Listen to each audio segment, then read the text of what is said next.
আসসালামু আলাইকুম, কেমন আছে সবাই? শুনতে পাচ্ছি কিনা একটু বলবেন। আর সালাম দিয়েছেন অনেকে, ওয়ালাইকুম আসসালাম। অনেকের রাত 9টায় নাকি ক্লাস বেশি সুবিধা, এই জন্য ভাবলাম যে 9টার সময়ই নিই। তো কি অবস্থা সবার? আজকে ইনশাল্লাহ রিয়েল লাইফে খুবই গুরুত্বপূর্ণ একটা ক্লাস হবে। সেটা আপনারা অলরেডি হেডিংয়ে দেখেছেন যে রক্ত সম্পর্কিত বিজ্ঞান। এই যে রক্ত, এটা একটা কলা বা টিস্যু যেটা অনেকগুলো কাজ করে। তো কি কি করে এবং এর উপাদান কি, এর পিএইচ এর মান কত, এগুলো থেকে রেগুলার কোশ্চেন হয়। কারণ আমাদের ব্লাড সার্কুলেশন ছাড়া আমরা কোনোভাবে বাঁচতে পারবো না, ঠিক আছে?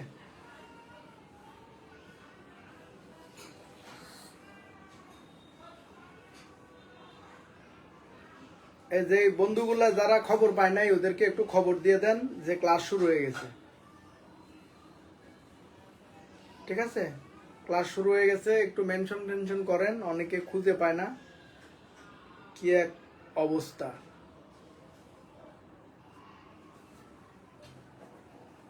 ঠিক আছে, ওয়ালাইকুম আসসালাম। উপস্থিতি খুবই কম। রক্ত,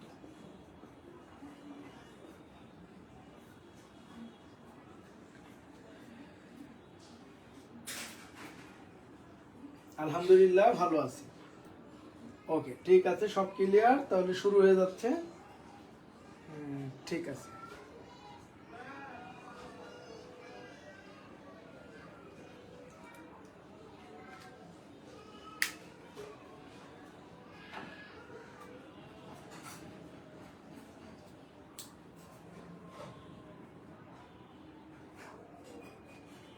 ওকে, ঠিক আছে, আলহামদুলিল্লাহ অনেক ভালো আছি। চলেন তাহলে আমরা রক্ত নিয়ে আমরা পড়ি। রক্তের কি জিনিস এটা একটু লিখি আমরা। এক ধরনের তরল যোজক কলা বা কানেকটিভ টিস্যু,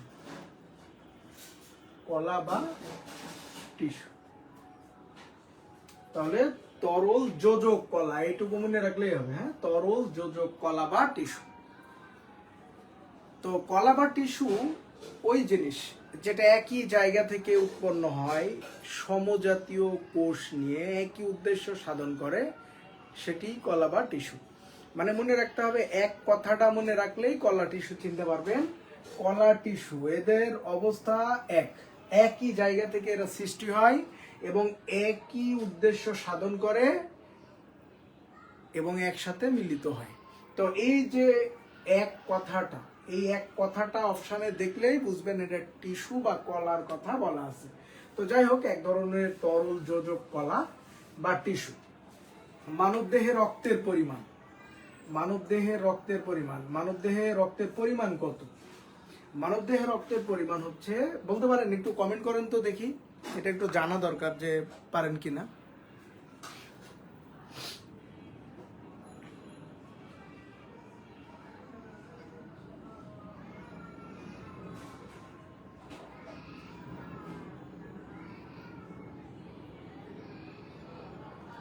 আলহামদুলিল্লাহ, আলহামদুলিল্লাহ ভালো আছি। হ্যাঁ,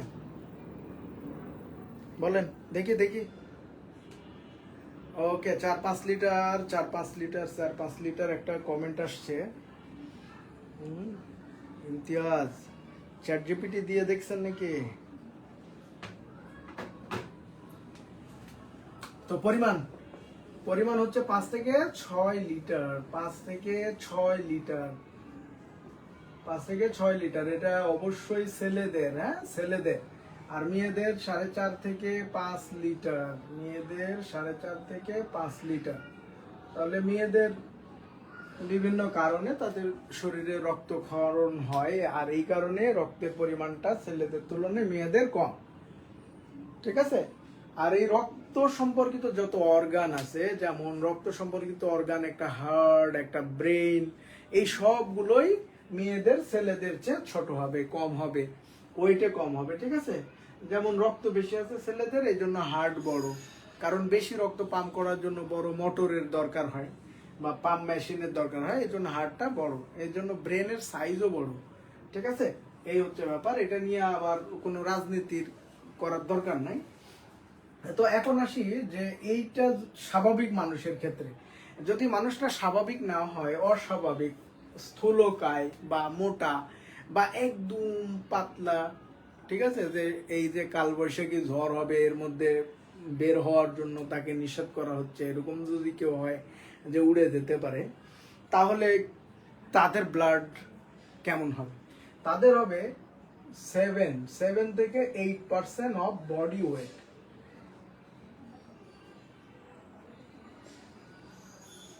7 থেকে 8% বডি ওয়েটের।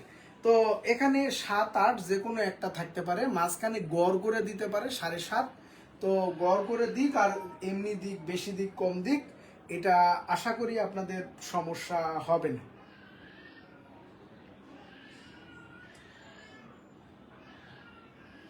আরে লজ্জা কিসের? শান্ত, লজ্জা কিসের ভাই? কোনো লজ্জা নাই, লজ্জা কিসের? আচ্ছা, তাহলে দেখলাম তো এটার পরিমাণ লেখা হয়ে গেছে। রক্তের পিএইচ, রক্তের পিএইচ কত বলেন? পড়াইছিলাম potential of hydrogen, power of hydrogen, রসায়ন বিজ্ঞানের ক্লাসে। পিএইচ স্কেলের বৃত্তি কত? পিএইচ স্কেলের বৃত্তি কত?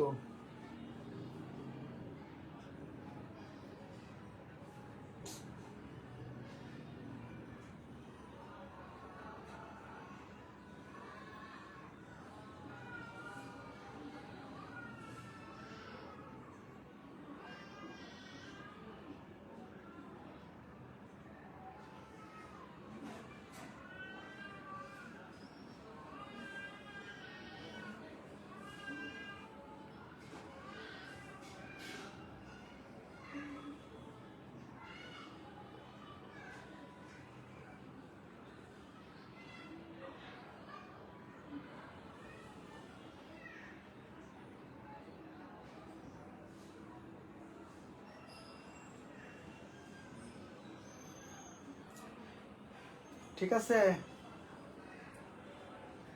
আচ্ছা, very good, very good, very good.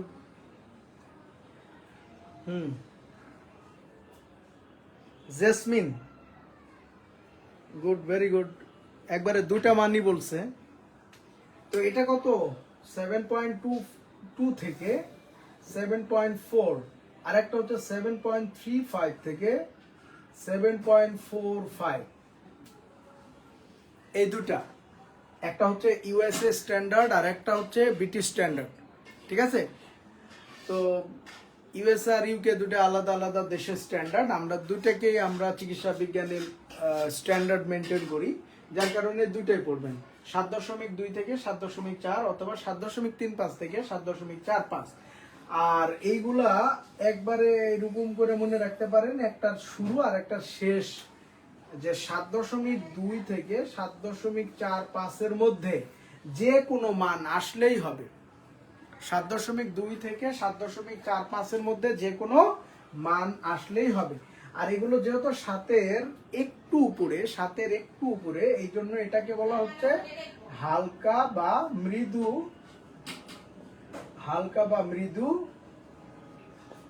ক্ষারীয়, হালকা বা মৃদু ক্ষারীয়। ঠিক আছে, জ্বর আসলে রক্তের পিএইচ কি হয়? জ্বর আসলে রক্তের পিএইচ কি হয়?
ওকে, কৌশিক, শামিমা, নিশাত, ভেরি গুড। তাহলে কি হয়? কমে। জ্বর আসলে রক্তের পিএইচ কমে, রক্তের পিএইচ জ্বর আসলে কি কমে, কমলে কি হয়? অ্যাসিডের দিকে যায়, অ্যাসিডের দিকে যায়। তাহলে অ্যাসিড হলে এখন আপনাকে ক্ষার খেতে হবে। আমরা যে ওষুধগুলো খাই প্যারাসিটামল এবং গ্যাস্ট্রিকের, এগুলো সবই মানে ক্ষার জাতীয় খাবার।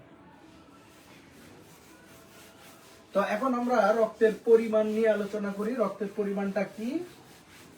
আশা করি অনেক অজানা তথ্য আজকে আপনারা জানতে পারবেন। এতক্ষণ যে আলোচনাগুলো হলো এগুলো ভেরি বেসিক লেভেলের। তো আমরা যখন রক্ত দিই টেস্টের জন্য, দেখবেন একটা টিউবে রক্তটা নেয়, তাই না? ওই টিউবে রক্ত নেওয়ার পরে কি হয়? রক্তের উপাদান আমরা দেখতেছি এখন। হ্যাঁ, রক্তের উপাদান, রক্তের উপাদান। তো রক্তের উপাদান ওই যে টিউবে রক্তটা নেওয়া হলো।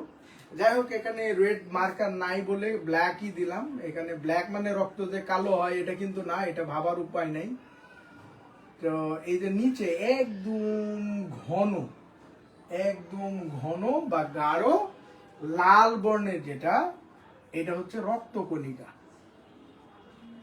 রক্তকণিকা বা ব্লাড সেল, বা ব্লাড সেল। আর এই পাশে হালকা হলুদ বর্ণের, হালকা হলুদ বর্ণের, এটা হচ্ছে রক্ত রস বা প্লাজমা।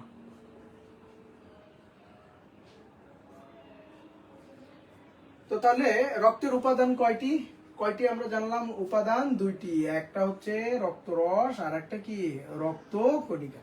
একটা রক্তরস আর একটা রক্ত কণিকা। ওকে, তো এখন আসেন এই যে রক্তরস, এই রক্তরস দেখতে কেমন, এটার কালারটা কেমন? তাহলে কি লিখবো আমরা? হালকা হলুদ বর্ণের, হালকা হলুদ বর্ণের, হালকা হলুদ বর্ণের। আর এখানে পানির পরিমাণ কত? রক্তরসে পানির পরিমাণ কত? তো যাই হোক, এটার পরিমাণটা আমরা লিখি 55। পানির পরিমাণ আপনাদের কাছে কোশ্চেন থাকলে উত্তর করবেন। আর এটা হচ্ছে 45। তো এখন এই যে রক্তরস বা প্লাজমা, এটা আবার দুই ভাগে ভাগ করা যায়।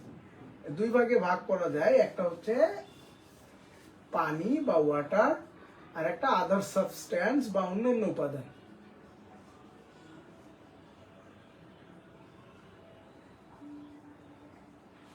আচ্ছা, উপাদান লিখলে জায়গা হবে না, অন্যান্য। তো এখানে পানির পরিমাণ কত? পানির পরিমাণ 90 থেকে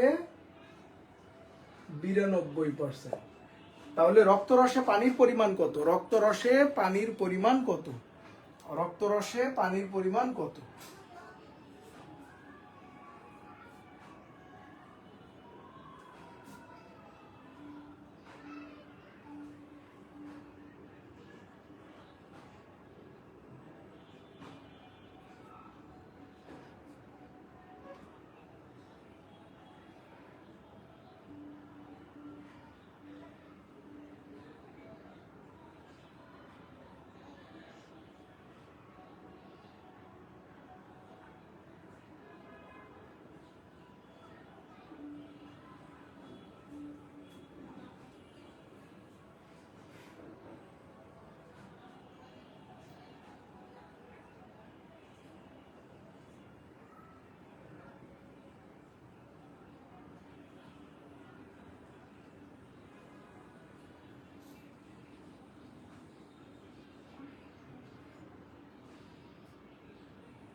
এখনো পোলাপান ক্লাস তুলতে পারে না, কি একটা অবস্থা! হ্যাঁ, 1 ঘন্টা ক্লাস হয়ে গেল। ওকে, ভেরি গুড। তাহলে এটা কত? 90 থেকে 92। আচ্ছা, রক্তে পানির কাজ কি? রক্তে পানির কাজ কি?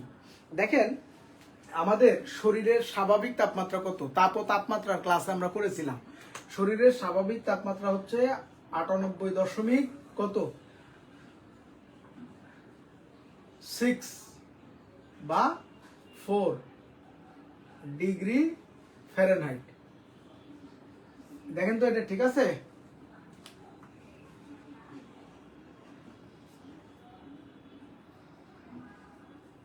তো এর বেশি হলে আমরা বলি জ্বর, তাই না? এখন দেখেন আমাদের জ্বর হয়নি, এমনিতেই স্বাভাবিক, আমরা দৌড়াদৌড়ি করতেছি, সুইমিং করতেছি, সাইক্লিং করতেছি, হাঁটাহাঁটি করতেছি, তাহলে কিন্তু আমাদের শরীরের তাপমাত্রা বেড়ে যায়। বেড়ে যদি কোনো কারণে 105 ডিগ্রি ফ্যারেনহাইট হয়ে যায়, তাহলে ওই মানুষ আর বাঁচার চান্স থাকে না, ঠিক আছে, সে মারা যাবে। তাহলে এই যে আপনি দৌড়াদৌড়ি করলেন, আপনি তখন কি হন দেখবেন, অনেক বেশি দৌড়াদৌড়ি করলে শরীর ঘেমে যায়, ঘেমে ওই যে পানিটা কমে যায়, এরপরে পিপাসা লাগে, এটা আমরা জানি। তো এই যে ঘামটা, এই ঘামটা তখন অতিরিক্ত যে প্লাজমার যে পানিটা অতিরিক্ত তাপমাত্রা নিয়ে ঘাম আকারে বের করে দেয়, আর এভাবে শরীরটা ঠান্ডা হয়। এই যে ঘাম, এটা আমাদের হিউম্যান বডির একটা কুলিং সিস্টেম। কুলিং সিস্টেম, যতই আপনি গরম হন না কেন, আস্তে আস্তে ঘাম হয়ে ওটা ঠিক হয়ে যাবে, ঠান্ডা হয়ে যাবেন আপনি। আর পানি যত ক্ষরণ হচ্ছে গরম সময়, অনেক বেশি গরম লাগবে, অনেক বেশি ঘামবেন, তাহলে পানি বা তরল জাতীয় খাবার বেশি খাবেন। যদি কোনো কারণে এই পানির পরিমাণ 50%-এর নিচে চলে আসে, 50 নিচে চলে আসে, তাহলে আপনার বেঁচে থাকার চান্স আর নাই, হিট স্ট্রোকে মারা যাবেন, হিট স্ট্রোকে মারা যাবেন, ঠিক আছে? তো এই হচ্ছে ব্যাপার।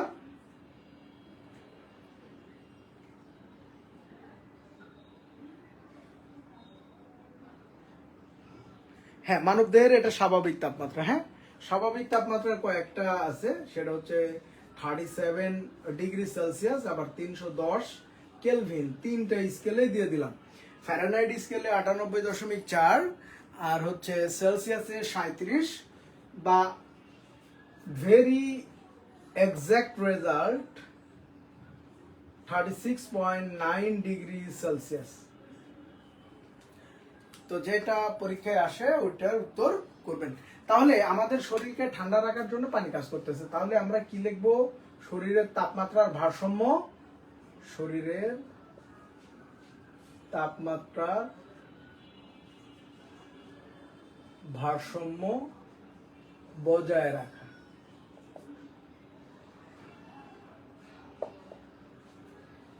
এটা হচ্ছে পানির কাজ, পানির মেইন কাজ। পানির আরো অনেক কাজ আছে। পানিতে এই যে প্লাজমার পরিমাণ বাড়ানো, আর প্লাজমার পরিমাণ যদি বাড়ে তাহলে এই যে রক্ত কণিকাগুলো ওখানে ক্যারি করতে সুবিধা হবে। পাশাপাশি আমাদের শরীরের যে খাবার, এই খাবার খাওয়ার পরে যে পুষ্টি উপাদানটা শরীর ব্যবহার করে, ওই পুষ্টি উপাদানগুলো মানব দেহের বিভিন্ন জায়গায় পৌঁছে দেওয়া রক্তরশ্মি করে, ঠিক আছে? তো রক্তরসের ব্যাপারটা আপনারা জেনে ফেললেন। এখন অন্যান্য উপাদান কি, এগুলো একটু দেখি। অন্যান্য উপাদান, অন্যান্য উপাদান তাহলে কত থাকে বলেন তো? অন্যান্য উপাদান, অন্যান্য উপাদানের পরিমাণ হচ্ছে 8 থেকে 10। তো অন্যান্য উপাদান আবার দুই ধরনের, একটা হচ্ছে ইনঅর্গানিক, ইনঅর্গানিক বা অজৈব। আচ্ছা, অজৈব লিখি, এটাই ভালো হয়, অজৈব উপাদান, আর একটা হচ্ছে জৈব উপাদান। তাহলে অন্যান্য আবার দুই ধরনের, একটা হচ্ছে অজৈব আর একটা জৈব উপাদান। তাহলে আমরা প্লাজমারই ক্লাসিফিকেশনটা দেখতেছি।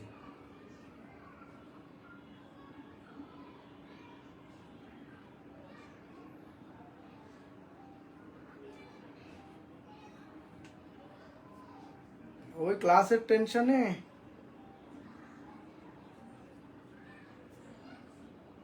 না, না, এটা ভুল হচ্ছে।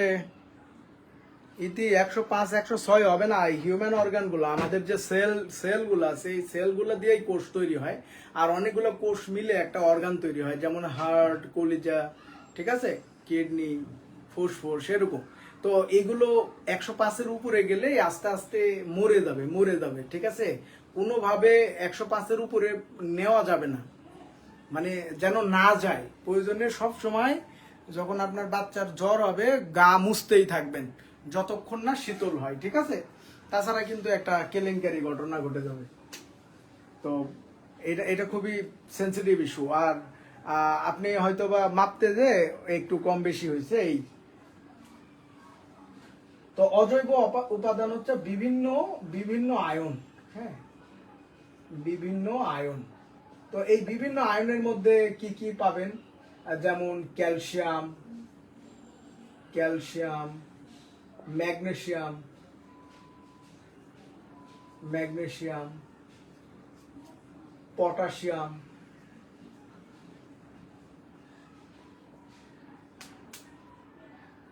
সোডিয়াম, ঠিক আছে।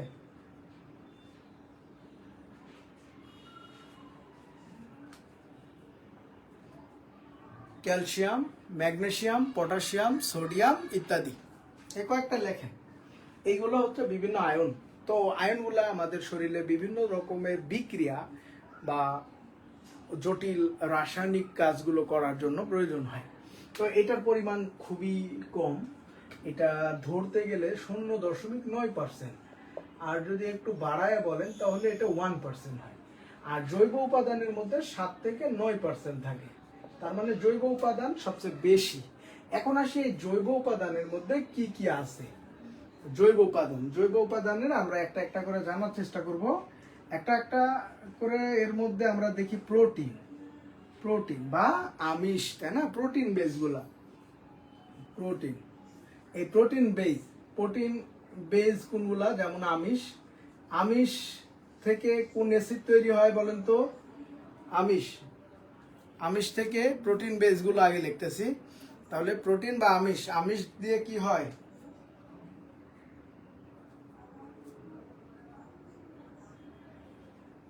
দেখেন টাইফয়েড টাইফয়েড হয়েছে কিনা, এদিকে খেয়াল রাখতে হবে। অস্বাভাবিক, ডাক্তারও তো অস্বাভাবিকই বলবে, কারণ এটা তো হয় না। টাইফয়েড টাইফয়েড দেখেন, চেক করেন। তো প্রোটিন, তাহলে আমিষ, আমিষ আমিষ থেকে কোন অ্যাসিড পাওয়া যায়? Amino acid, amino acid.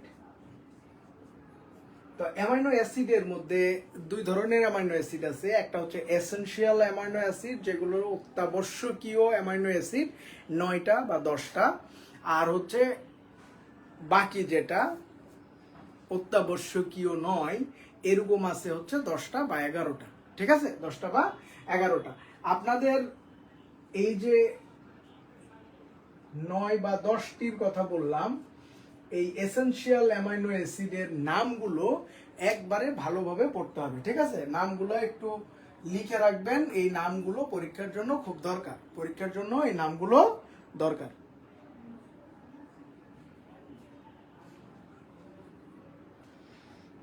বুঝতে পারছি? আচ্ছা, তাহলে 9টা 10টা এটা পড়বেন। তো অ্যামাইনো অ্যাসিডের অ্যামাইনো অ্যাসিডের মূল উপাদান কি বলেন তো? মূল উপাদান হচ্ছে নাইট্রোজেন, মূল উপাদান নাইট্রোজেন, হ্যাঁ।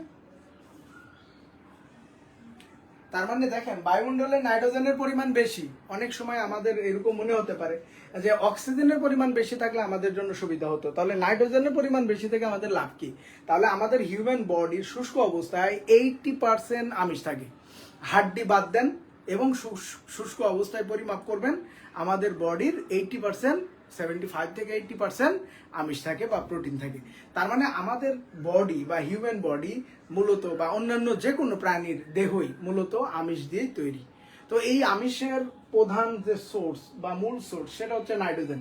আর এটা উদ্ভিদ গ্রহণ করে, আর ওই উদ্ভিদটাই বিভিন্ন গরু ছাগল খাইলো, এরপরে গরু ছাগলের ভিতরে নাইট্রোজেনটা চলে আসে, আবার গরু ছাগলও আপনি খেয়ে ফেললেন, এভাবে আমাদের শরীরে নাইট্রোজেন আসে। আমরা মরে গেলে আবার আস্তে করে পয়সা গুলো মাটির সাথে মিশে যাবো, আর কিছুটা বায়োগ্যাস হয়ে, মানে কিছু মিথেন রিলিজ হয়ে চলে যাবে বায়ুমণ্ডলে, এভাবে আবার প্রকৃতিতে ফিরে আসবে।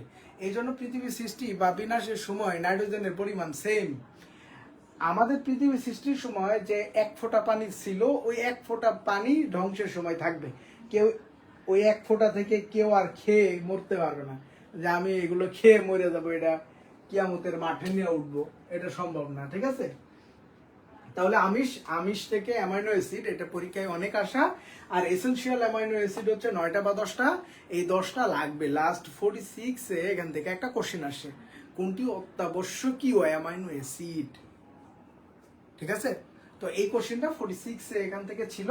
আর আমিষ থেকে যে অ্যামাইনো অ্যাসিড হয় এইটা বিসিএস-এ আবার আসা মেবি 41-এ। তাহলে 46, 41, তারপর মূল উপাদান নিয়ে অন্যান্য অনেক পরীক্ষায় অনেক কোশ্চেন আসে, সাথে নাইট্রোজেন চক্র রিটেনে আসে। তাহলে আমিষটা আমরা বুঝলাম। এরপরে ফ্যাট বা চর্বি, চর্বি বা ফ্যাট। তো চর্বি বা ফ্যাট থেকে কি তৈরি হয়? Fatty acid, fatty acid. Fat থেকে ফ্যাটি অ্যাসিড। আমাদের বডিতে এই যে ফ্যাটের পরিমাণ, এটা একটা ভয়াবহ তথ্য দিই আপনাদের, ভয়ানক মানে ব্যাপার এটা। আসলে আমরা তো অনেক ফ্যাট ট্যাট খেয়ে ফেলি, ফ্যাট কতটুকু দরকার এটা আমরা বুঝি। আমাদের যে লিভার অর্থাৎ কলিজা আছে, এই কলিজা মাত্র 250 গ্রাম চর্বি রিজার্ভ করতে পারে। আমাদের যে কলিজা এটা মাত্র রিজার্ভ করতে পারে 250 গ্রাম। আর আমাদের হোল বডি, আমাদের যে বডিটা আছে এই বডি হচ্ছে 750 গ্রাম চর্বি ক্যারি করতে পারে, রিজার্ভ করতে পারে। তাহলে টোটাল আমাদের বডিতে কত কেজি চর্বি থাকবে? 1 কেজি চর্বি থাকবে। এর বেশি যদি হয় তাহলে সমস্যা হবে। কিভাবে দেখেন, মনে করেন যে এখন কুরবানির সময় সবাই কুরবানি দিতে, সবার বাসায় মাংস টাংস আছে। এখন এরকম অবস্থায় যদি কেউ তাদের ফ্রিজে জায়গা না হয়ে আবার যে বলেন যে আপনাদের বাসায় এক টুকরা মাংস রাখা যাবে কিনা, দেখবেন বলবে যে না, রাখা যাবে না, জায়গা নেই। কারণ ওদেরই জায়গার সংকট, যা ছিল সব শেষ, ঠিক আছে? আপনাকে ওই সুযোগটা দিবে না। তার মানে অতিরিক্ত কোনো কিছু ফ্রিজে আপনি রাখতে পারবেন না যখন ভর্তি হয়ে গেছে। আর যখন একটু খালি থাকবে আপনি বললে কিন্তু রাখবে, তাই না? তো আমাদের বডি, আমাদের যে সেলগুলো আছে, এটা 100 ট্রিলিয়ন সেল আছে হিউম্যান বডিতে। 100 ট্রিলিয়ন সেল, একটা স্বাভাবিক সুস্থ মানুষের দেহে 100 ট্রিলিয়ন সেল থাকে। আর এই সেলগুলোর ভিতরে মাইটোকন্ড্রিয়া থাকে, অন্যান্য আরো উপাদান থাকে। তো এই যে উপাদানগুলোর ভিতরে, এই কোষের ভিতরে কিন্তু চর্বি যায় কতটুকু যেতে পারবে? সমস্ত কোষে মাত্র 750 গ্রাম। এখন যদি কোনো কারণে এই সেলের ভিতরে চর্বি অলরেডি ফুল রিজার্ভ, এখন বলেন তো নতুন করে যে চর্বি আপনি খাচ্ছেন, ভাতের চর্বি, মানে আমাদের যে কার্বোহাইড্রেট, এই কার্বোহাইড্রেটও কিন্তু গ্লাইকোজেন আকারে আমাদের লিভার ওটাকে চর্বিতে রূপান্তর করে। তাহলে এই যে আপনি ভাত খাইলেন, চর্বি হয়ে গেল, ঠিক আছে? আবার ধরেন আপনি চা খাইছেন, চিনি খাইছেন, এই চিনিতেও আবার কি হয়ে গেল, মানে এই ফ্যাট হয়ে গেল। এরকম ভাবে ফ্যাট হয়ে যখন সেল একবারে ভর্তি হয়ে গেল, তখন কিন্তু নতুন করে আপনি যে ফ্যাট খাচ্ছেন ওটা কিন্তু এই সেলের ভিতরে যাবে না। এভাবে সেল ওটাকে ডিনাই করে দিবে, অ্যাক্সেস দিবে না। আর এভাবে আমাদের ফ্রি রেডিক্যাল তৈরি হয়। আর ফ্রি রেডিক্যাল থেকে ফাইনাল স্টেজে যেটা হয় সেটা হচ্ছে ক্যান্সার, ঠিক আছে? এই জন্য আমাদের হোল বডির এই যে BMI, বডি মাস ইন্ডেক্স, এই বডি মাস ইন্ডেক্স দিয়ে আপনার হাইট এবং আপনার ওয়েট এটা দিয়ে দিবেন, তাহলে আপনার BMI স্কেলে কতটুকু চর্বি আছে এটা দেখাবে। মানে BMI যেটা থাকার কথা তার চেয়ে অতিরিক্ত থাকলে যতটুকু থাকবে ততটুকু চর্বি। তো এরকম ভাবে আপনাদের ক্যালকুলেট করে দেখবেন কারো শরীরে 20 কেজি বা 10 কেজি চর্বি আছে, তার মানে সে বিপদ সীমার কত উপর দিয়ে আছে, চিন্তা করেন একটু। তো এটা হচ্ছে ভয়াবহ তথ্য। তাহলে আমাদের এই যে লিভার, বডি, এগুলোর ক্ষেত্রে আমাদের এই যে ফ্যাট কতটুকু দরকার, এই যে 1 কেজি। এই ফ্যাটটা কেন দরকার? আমাদের কিছু একটু ভেজাল্লা টাইপের ভিটামিন আছে, যেমন ADEK, ভিটামিন ADEK, এই 4টা ভিটামিন প্রসেস করার জন্য চর্বি দরকার হয়। আর শরীরে তাপমাত্রার যোগান দেওয়ার কাজ মূলত চর্বি করে। তাহলে শরীরে তাপমাত্রা বৃদ্ধি করে কে? চর্বি। তাপমাত্রা বৃদ্ধি করে। আপনার শরীরে যত ফ্যাট থাকবে তত বেশি গরম লাগবে। আবার ঠান্ডার সময় কিন্তু আবার মজা পাবেন যে আপনার ঠান্ডা কম লাগতেছে, ঠিক আছে। আবার যদি একজনের শরীরে চর্বি অতিরিক্ত নাই আর একজনের আছে, দুইজনকে না খাওয়ায় রাখবেন, দেখবেন যে যার শরীরে চর্বি তেমন নাই ওই মারা গেছে আগে, আর এর মধ্যে বেঁচে আছে একজন যার শরীরে রিজার্ভ করা আছে, মানে ফ্রিজের মতো রিজার্ভ করা আছে ফ্যাট গুলা। তো তাহলে চর্বির ব্যাপারটা আমরা দেখলাম। এরপর এখানে হচ্ছে ভিটামিন, যত ভিটামিনস আছে, এ টু জেড ভিটামিন, যত ভিটামিন আছে সবগুলোই প্রোটিন বেস।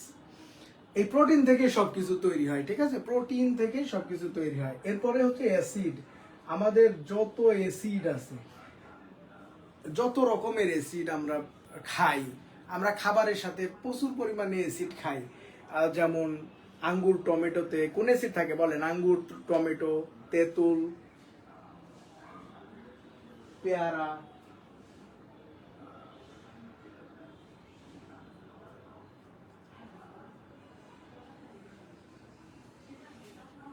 বলেন একটু বলেন দেখি কোন কোন অ্যাসিড থাকে।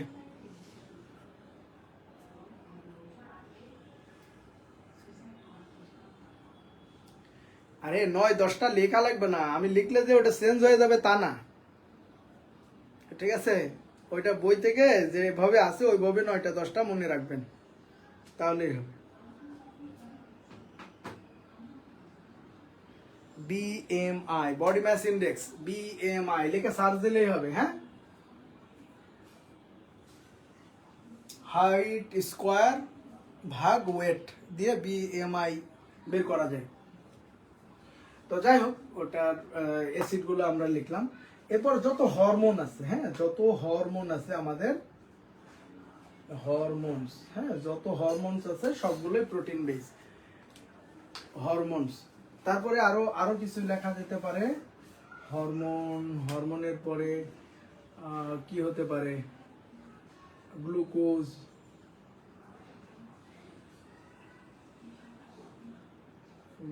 বা শর্করা,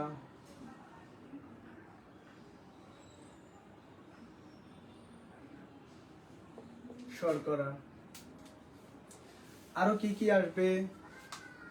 আরো অনেক উপাদান আছে, ঠিক আছে। এনজাইম আছে, এনজাইম।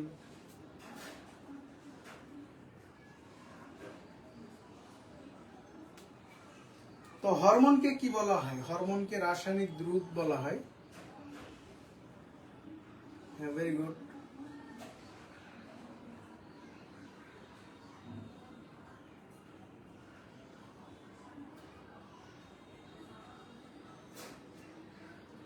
আপনাদের সাথে ঘন ঘন দেখা হয়ে যাচ্ছে, তাই না? এটা একটা খারাপ লক্ষণ যে ফ্রাইডে দেখা হলো, আজকে দেখা হলো, আবার শনিবারও দেখা হয়েছিল, একটু বেশি বেশি দেখা হয়ে যাচ্ছে।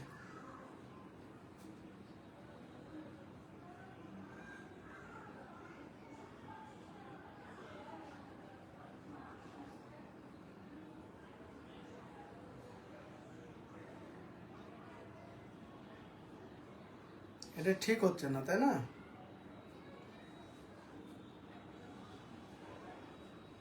আচ্ছা, আরেকটা আমরা লিখবো, সেটা হচ্ছে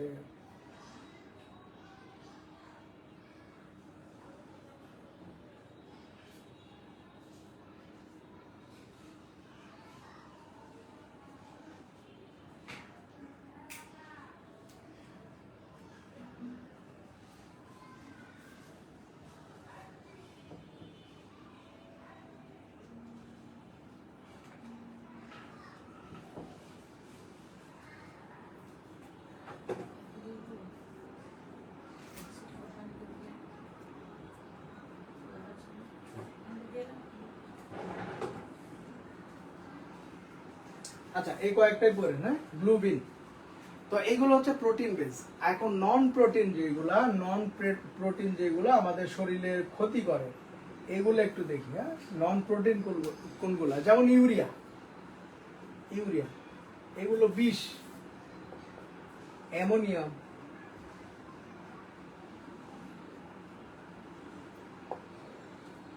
তো এগুলো কিন্তু আমাদের কিডনি এটাকে আলাদা করে পেশাবের মাধ্যমে বের করে দেয়। নন প্রোটিন হচ্ছে সব নাইট্রোজেন বেস, হ্যাঁ, এগুলো ইউরিয়াতে নাইট্রোজেনের পরিমাণ কত, এমনি আমরা সারের ইউরিয়াতে 46.66%।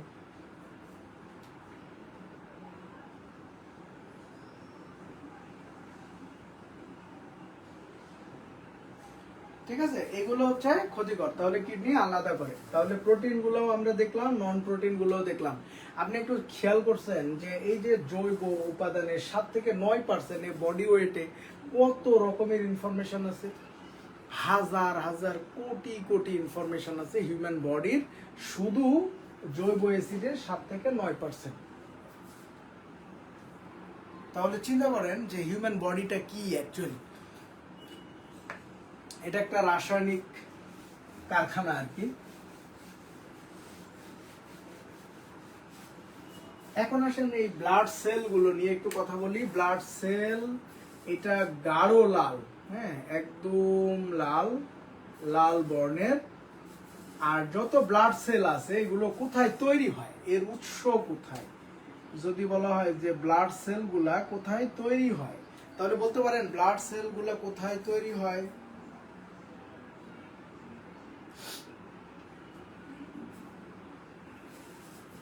একটু বলেন তো, ব্লাড সেল কোথায় তৈরি হয়?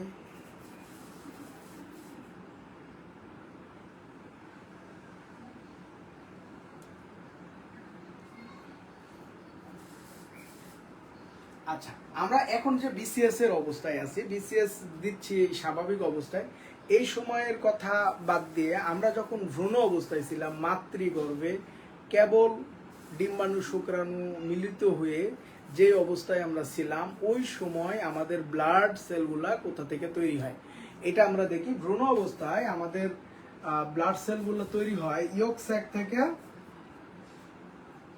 ঠিক আছে, ইয়ক স্যাক বা কুসুম থলি। কুসুম থলি আপনারা দেখবেন পাখির বাচ্চা টাচ্চা বা হাঁস মুরগির বাচ্চা টাচ্চা হইলে যখন হয় একদম বাচ্চা কেবল বের হয়েছে, ওই সময় দেখবেন পেটের নিচের দিকে কুসুম দেখা যায়। আপনারা দেখছেন কিনা, ওই জায়গা থেকে আমাদের কি তৈরি হয়, যেহেতু মায়ের ডিম হয়, মেয়েদের ডিম হয়, তো ডিম থেকেই তো এই কুসুমটা আসে। এখান থেকেই কি তৈরি হয়, সর্বপ্রথম আমাদের ব্লাড সেলগুলো তৈরি হয়। তাহলে এটা কোথায়, মাতৃগর্ভে।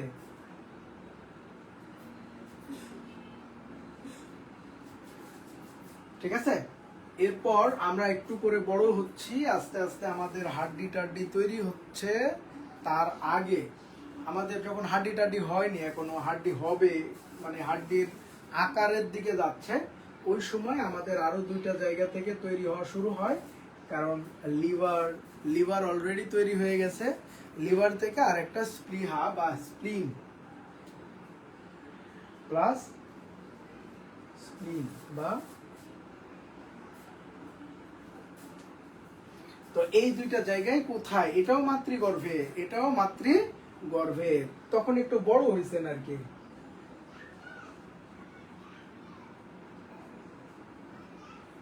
তো এখন আস্তে আস্তে বড় হয়ে হাঁটাহাঁটি চলাফেরা করা শুরু করছেন, এখন আবার বিসিএস পরীক্ষা দিচ্ছেন। এই সময় কোথায় আছে, এটা হচ্ছে স্বাভাবিক বয়স। এই স্বাভাবিক বয়স এই সময় কোথা থেকে তৈরি হয়, এটা পরীক্ষায় আসে। ঠিক আছে, এটা জানবেন। আর এগুলো স্পেসিফিক করে বলবে মাতৃগর্ভে বা ভ্রূণ অবস্থায় কোন জায়গা থেকে রক্তকণিকা তৈরি হয়, তাহলে বলবেন। আর ভ্রূণ অবস্থায় মাতৃগর্ভে, আবার শুধু মাতৃগর্ভে বললে এটা বলবেন। আর যদি বলে যে স্বাভাবিক মানুষের রক্তকণিকাগুলো কোথা থেকে তৈরি হয়, আগেই বলি রক্তকণিকা যে 3টা, ওই 3টা কিন্তু একই জায়গা থেকে তৈরি হয়। ঠিক আছে, এটা এরকম না যে বললাম লোহিত রক্তকণিকা কোথা থেকে তৈরি হয়, তখন লোহিতটা বললেন, আবার ডাব্লিউবিসি কোথা থেকে তৈরি হয় ওটার জন্য আলাদা শিখতে হবে, তা কিন্তু না, সবগুলো একটা জায়গা থেকেই তৈরি হচ্ছে। এরপরে কি রেড বোন ম্যারো থেকে তৈরি হয়, রেড বোন ম্যারো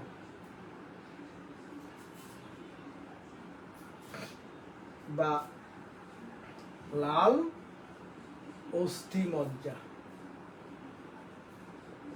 লাল অস্থিমজ্জা এখন আমাদের স্বাভাবিক অবস্থা, ইয়ং বয়স, তাই না, রক্ত গরম আছে। রক্ত গরম কিন্তু বাচ্চাকালে আরো বেশি ছিল, তাই না। হুটহাট করে গাছে লাফ দিয়ে উঠে গেছেন, কারো কোনো কথা শুনেন নাই, এখানে খেলছেন ওখানে খেলছেন, আর এখন আপনাকে ঠেলে যদি বলা হয় যা একটা আম পেরে নিয়ে আয়, তো আপনি কিন্তু যেতে পারবেন না, বলবেন যে না এটা আমার দ্বারা সম্ভব না। মানে যে আগে গাছে উঠতো আর এখন সে আর উঠতে পারে না। তো এই হচ্ছে ব্যাপারটা, আমাদের যে বয়স হয়ে যাচ্ছে সেই রেড বোন ম্যারোর পরিমাণটা, লাল অস্থিমজ্জার পরিমাণটা কমে যাচ্ছে। লাল অস্থিমজ্জা কোনটা বুঝতে পারছেন? আমরা যেমন মুরগি টুরগি হাড্ডি খাইতে গেলে চিবানোর পরে দেখবেন যে লাল অংশটা, ওই লাল অংশটা হচ্ছে লাল অস্থিমজ্জা। বা সামনে কুরবানি সিজন আসতেছে, হাড্ডি কাটার সময় ভিতরে দেখবেন যে লাল যে অংশটা আছে সেটা হচ্ছে লাল অস্থিমজ্জা। আরো মজার ব্যাপার, গরু একটু বয়স্ক যদি হয় তখন দেখবেন তার যে হাড্ডিগুলা, ওই হাড্ডির ভিতরে লাল কিছু নাই, ওই ভিতরে ক্যালসিয়াম আছে, এটা আপনি দেখবেন। ঠিক আছে, তার মানে যেই বড় হয়ে যাচ্ছে, যেই বয়স হয়ে যাচ্ছে, সেই রেড বোন ম্যারোর পরিমাণটা কমে যাচ্ছে, আর রক্ত কণিকার পরিমাণ কমে যাচ্ছে, আর এই কারণে মানুষের শক্তিও কমে যাচ্ছে। রক্ত কণিকা যত কমে যাবে শক্তিও আস্তে আস্তে আস্তে আস্তে কমে যাবে। এই জন্য বৃদ্ধ বয়সে আপনি চাইলেও এই পাওয়ারটা দেখাইতে পারবেন না এখন যেটা দেখাচ্ছেন। তো এই হচ্ছে রেড বোন ম্যারোর ব্যাপার। তাহলে ওই যে গরু ছাগলের যে এখন ওই পায়ের লম্বা লম্বা হাড্ডি বা হাতের লম্বা লম্বা হাড্ডিতে আর তো রেড বোন ম্যারো দেখা যাচ্ছে না, তাহলে রক্তকণিকা কোথা তৈরি হয়? তখন মাথার খুলি থেকে তৈরি হয়, আমাদের বুকের পাঁজরের যে খাসার হাড্ডি আছে এই হাড্ডি থেকে তৈরি হয়। আপনারা গরু ছাগলের এই হাড্ডিগুলো কাটতে গেলে দেখবেন যে ভিতরে লাল, তো এই জায়গা থেকে তৈরি হয়। ঠিক আছে, মানে পরিমাণটা কম। তাহলে যদি বলা হয় কোন অবস্থায় রক্ত কণিকার পরিমাণ সবচেয়ে বেশি, বলেন তো, একটা একটা কোশ্চেন দিলাম, কোন অবস্থায় রক্ত কণিকার পরিমাণ সবচেয়ে বেশি? কোন অবস্থায় রক্ত কণিকার পরিমাণ সবচেয়ে বেশি?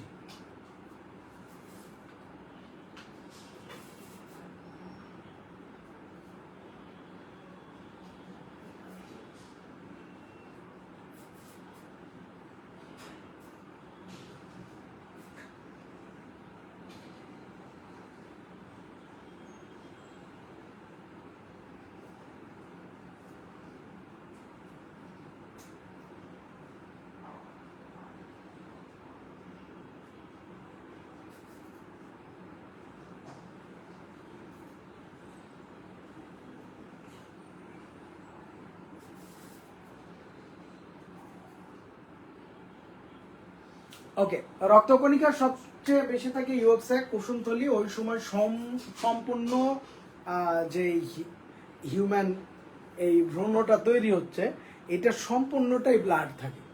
ঠিক আছে, ওই সময় রক্তকণিকার সবচেয়ে পরিমাণ বেশি। এরপরে হচ্ছে এই যখন এই জায়গায় যাবেন মাতৃগর্ভে, তখন অনেক বেশি।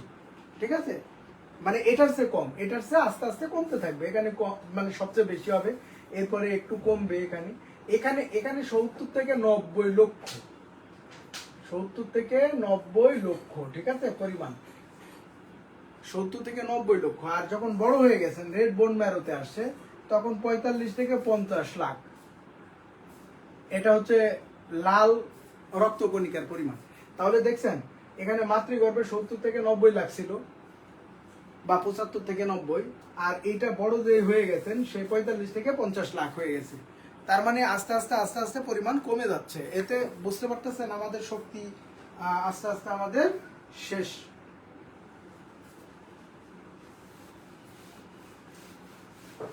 বলেন রক্তকণিকা কয় প্রকার?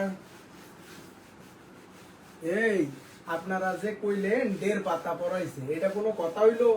এতক্ষণ ধরে যে পড়াইতেছি, লিখছি কম, কতগুলা কথা বললাম। 1.5 পাতা বলে ওরে সান্ত্বনা যে দিচ্ছেন, এটা কি আসলে 1.5 পাতা পড়ছি, না শুধু বোর্ডে যা লেখা আছে এটাই লিখলেই হবে?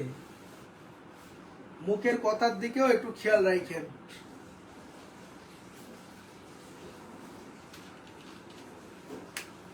তাহলে রক্তকণিকা কয় ধরনের?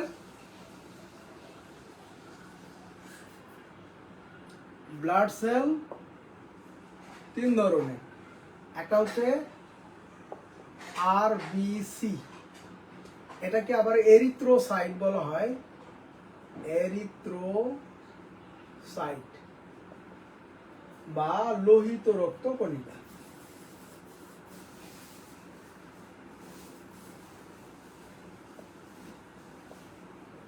লোহিত রক্তকণিকা। এটা তাহলে রেড ব্লাড সেল, দেখতে লাল, এই জন্য এটাকে এরিথ্রোসাইট বলা হয়। এরিথ্রো একটা রঞ্জক পদার্থ, এটা ল্যাটিন ওয়ার্ড থেকে আসা, এর অর্থ হচ্ছে লাল। আর সাইট মানে কোষ, সাইট মানে কোষ, তার মানে এরিথ্রো লাল আর সাইট মানে কোষ, এভাবে মনে রাখতে পারেন। আমরা বিস্তারিত পড়বো, তার আগে নামগুলো আমরা লিখে ফেলি। হ্যাঁ, নামগুলো লিখি, তারপরে কি WBC, WBC white blood cell, white blood cell বা শ্বেত রক্ত কণিকা, বা শ্বেত রক্ত কণিকা। এটা দেখতে কেমন, এটা এখানেই লেখা আছে, এটা অবশ্যই দেখতে সাদা হবে। এটা দেখতে কেমন হবে? সাদা। আচ্ছা, এখানে যে রক্ত লাল হচ্ছে, এই এরিথ্রো, এই লাল হচ্ছে, লাল হওয়ার জন্য কিন্তু হিমাটিন নামক রঞ্জক পদার্থ দায়ী।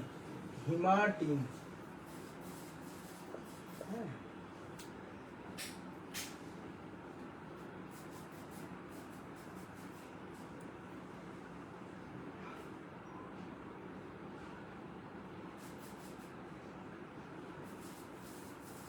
ঠিক আছে? তাহলে হিমাটিড,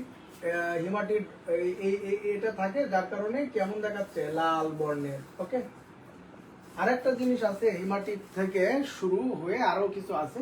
তারপরে আমরা এটা কি বুঝলাম, হিমাটিড লেখা শেষ, এটা মুছে দিলাম। ডাব্লিউবিসি হোয়াইট ব্লাড সেল, আরেকটা কি বলে, এটা লিউকোসাইট।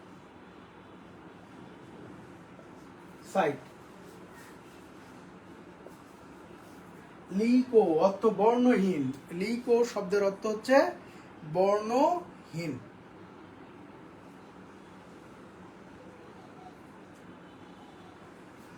দেখ, এখানে একটা ইউ হবে, লিকোসাইট, লিকোসাইট বা বর্ণহীন। বর্ণহীন অর্থাৎ লিকো অর্থ হচ্ছে সাদা বা বর্ণহীন, সাদা। সাইট মানে কি, কোষ। তাহলে এইভাবে মনে রাখবেন, সাদা কোষ, অর্থাৎ এটা কি শ্বেত রক্ত কণিকা। ঠিক আছে, এগুলো বিস্তারিত পড়বো আর কি, তার আগে শুধু নামগুলো পড়ে নি। আর একটা 3 নাম্বার হচ্ছে কি, বলতে পারবেন 3 নাম্বার কি হবে?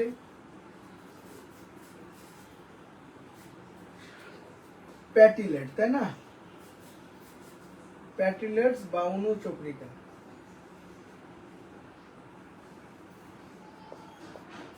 এটার আরেকটা নাম আছে থ্রোম্বোসাইট, থ্রোম্বোসাইট। থ্রোম্বো এটা ল্যাটিন ওয়ার্ড, এর অর্থ হচ্ছে জমাট, জমাট। আর সাইট হচ্ছে কোষ, তাহলে এটা হচ্ছে জমাট কোষ। দেখলেই আপনি বুঝবেন যে থ্রোম্বোসাইট, জমাট কোষ। তো এইভাবে কিন্তু মিনিং গুলা পড়তে হবে, তাছাড়া মনে থাকবে না।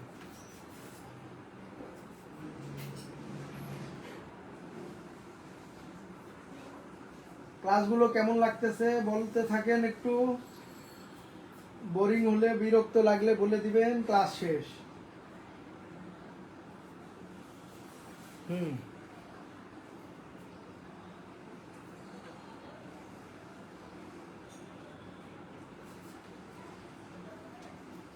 Very good.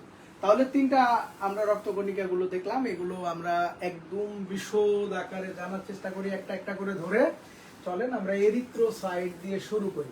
আমি চাইলে এরিথ্রোসাইটে 2-3 মিনিটে, মানে 1 মিনিটে না, 30 সেকেন্ডে শেষ করে দিতে পারি, কিন্তু আমার মনে হচ্ছে আরেকটু বলা উচিত। তো চলেন এই রেড ব্লাড সেল এর মানে বিস্তারিত একটু জানার চেষ্টা করি। যেমন প্রথমে আমরা শুরু করলাম পরিমাণ, আরবিসি। হ্যাঁ, পরিমাণ কত? পরিমাণ কত বললাম? 45 থেকে 50 লক্ষ। তাহলে এটা মিলিয়ন, মিলিয়নের হিসাবে দিলাম, মিলিয়ন। হ্যাঁ, বাংলাতেই লিখি মিলিয়ন, 4.5 থেকে 5 মিলিয়ন। আর যদি লক্ষ হিসাব করেন তাহলে এটা 45 থেকে 10 দিয়ে গুণ হবে, 50 লক্ষ। আচ্ছা, আপনারা একটু বলেন তো, যে এই যে আরবিসিটা 45 থেকে 50 লক্ষ যে আমাদের বডিতে আছে, মানে এটা কতটুকু রক্তে এটা আছে বলেন তো, বলতে পারবেন কতটুকু রক্তে এটা আছে?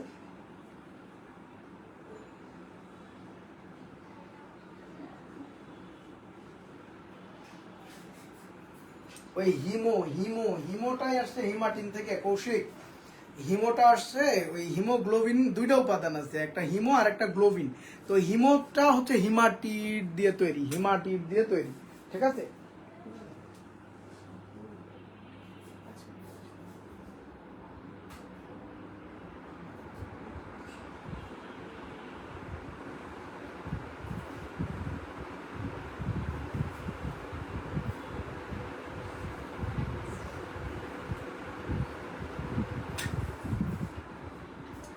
দেখি এটা এটা একটু একটু বলেন তো, বলেন।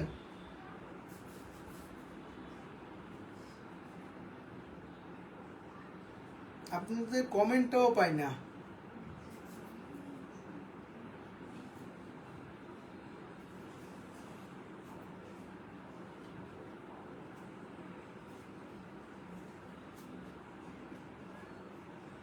এই মিলি কিউব রক্তে, হ্যাঁ মিলি কিউব রক্ত, এটার মানে হচ্ছে 1 ফোঁটার কম, 1 ফোঁটার কিছুটা কম। তাহলে চিন্তা করছেন যে 1 ফোঁটার কম। আমরা হালকা একটু হাত কেটে, অনেকে আবার হাত কেটে রক্ত দিয়ে চিঠি টিটিও লেখে, আপনাদের মধ্যে কেউ লিখে থাকলে আমারে বলবেন যে স্যার আমি এরকম করতাম, এখনো কি করেন। তো 1 ফোঁটার কম রক্তে এতগুলা জীবিত কোষ আছে, শুধু এতগুলা না, এই আরো তো আছে। এই 1 ফোঁটার কম রক্তের মধ্যে কি আছে? ডাব্লিউবিসি আছে, প্যাটিলেট আছে, আবার প্লাজমার ওই উপাদানগুলা সম্পূর্ণ মিলে 1 ফোঁটার মতো। তাহলে চিন্তা করেন তো 1 ফোঁটার মতো বা একটু কম বা কিছুটা কম এই রকম রক্তের মধ্যে উপাদানগুলো যদি নিয়ে আপনি গবেষণা করেন, তাহলে আপনি পাগল হয়ে যাবেন কিছুটা, যে এটা মানে কি অবস্থা, হ্যাঁ হিউম্যান বডিটা কি এটা আপনি বুঝবেন। তো যাই হোক, গড় পরিমাণ গেল। গড় আয়ু, গড় আয়ু কত দিন? 120 দিন, 120 দিন। মাসে আসলে কয় মাস হবে? না ম্যাডাম, 45% রক্তের এটা না, এটা 1 ফোঁটার কিছুটা কম রক্তে এটা থাকে। তাহলে হোল বডি কত ফোঁটা রক্ত আছে আর কতগুলা কোষ আছে আপনি চিন্তা করছেন? আবার এদের বয়স কত দিন? 120 দিন, 120 দিন। আচ্ছা 120 দিন হলে এটা কি হবে? এটা ক্ষয়প্রাপ্ত হবে বা ধ্বংস হবে। তাহলে যদি বলে যে আর বি সি জমা জমা বা ধ্বংস হয় কোথায়? তাহলে দেখেন আরবিসি যখন 120 দিন হয়ে যাবে তখন এটা বুঝবে কিভাবে? একটা চেকার আছে, ওই চেকারের ভিতর দিয়ে রক্ত পাস করে যাওয়ার সময় ওকে সার্চ করে দেখে ওর বয়সটা কত। যখন দেখে 120 দিন হয়ে গেছে তখন ওটাকে ওখানেই শেষ করে দেয়, ঠিক আছে? ওই জন্য বলা হচ্ছে জমা বা ধ্বংস হয় কোথায়।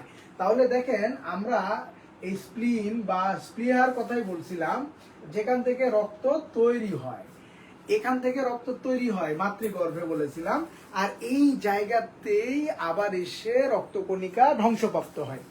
তার মানে যেখানে সৃষ্টি সেখানেই মৃত্যু।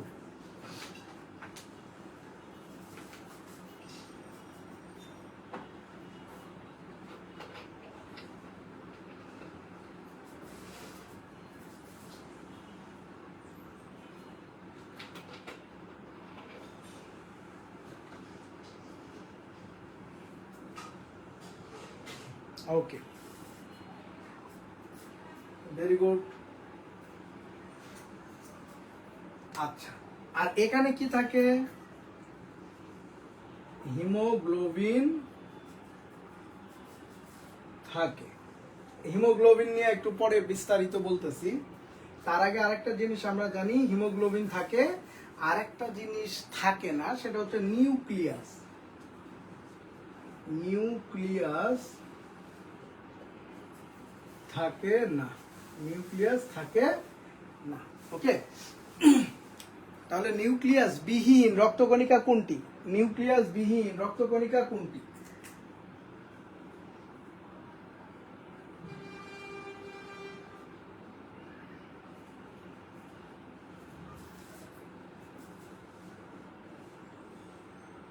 নিউক্লিয়াস বিহীন রক্তকণিকা কোনটি?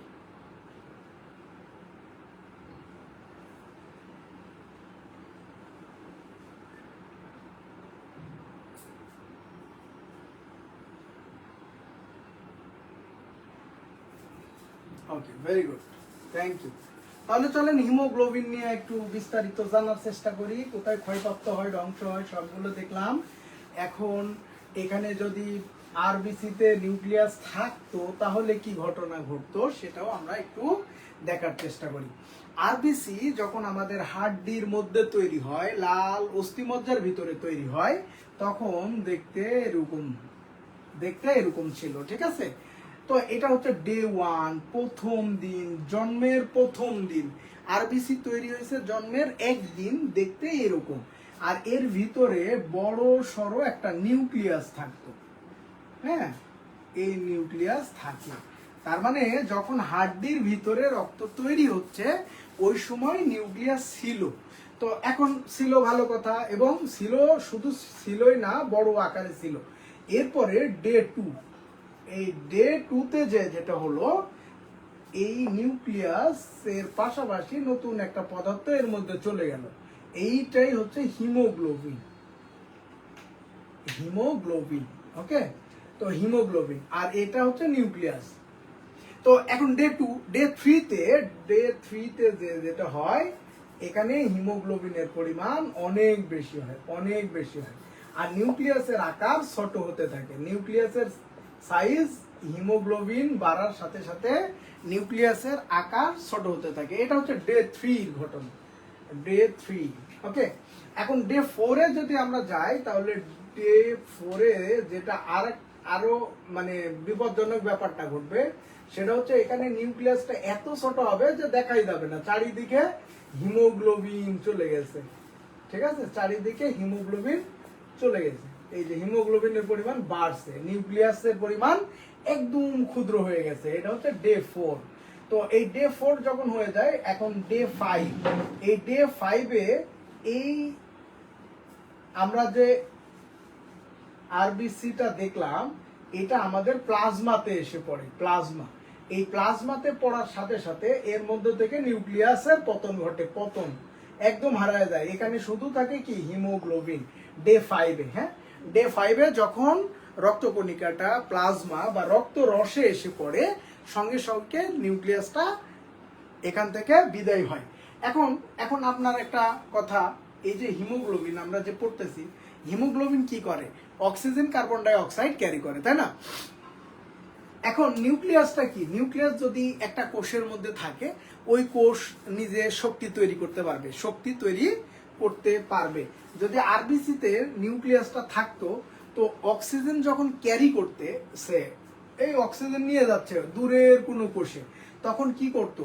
যেহেতু এ নিজেই রক্ত ক্যারি করতেছে, সাথে সাথে সে অন্যকে না দিয়ে সে নিজেই বিক্রিয়া করে অক্সিজেনটাকে খেয়ে ফেলতো। এভাবে আমাদের যে নিউক্লিয়াসটা আছে, নিউক্লিয়াস যদি থাকতো কোনো কারণে, তাহলে এখানে কি হতো?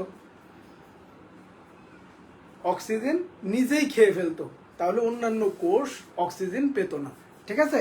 যেমন আপনার ধরেন 2 দিন ধরে না খেয়ে আছেন, আপনি কোনো খাবার খান না। এখন যদি কেউ বলে যে যাও এই খাবারটা অমুক জায়গায় পৌঁছায় দাও, ওই জায়গায় কি আপনি পৌঁছায় দিবেন? না, ওই জায়গায় পৌঁছার আগে আপনি নিজে খাবেন, কারণ আপনি ক্ষুধার্ত। তার মানে তেমনি নিউক্লিয়াস যদি থাকে, তাহলে এটা নিজেই অক্সিজেন খেয়ে ফেলবে, যার কারণে নিউক্লিয়াসটাকে বিলুপ্ত করা হয়েছে ডে 5-এ। আর এই যে ডে 1 টু ডে 5, এই যে প্রসেসটা, এটা হচ্ছে একটা আরবিসি ম্যাচিউরড প্রক্রিয়া। তো এটাকে বলা হয়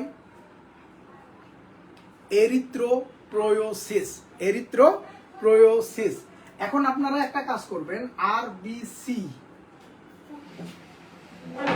আরবিসি থেকে নিউক্লিয়াস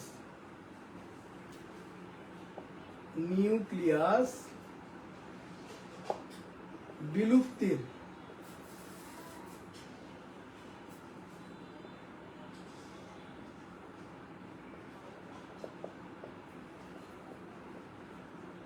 প্রক্রিয়াকে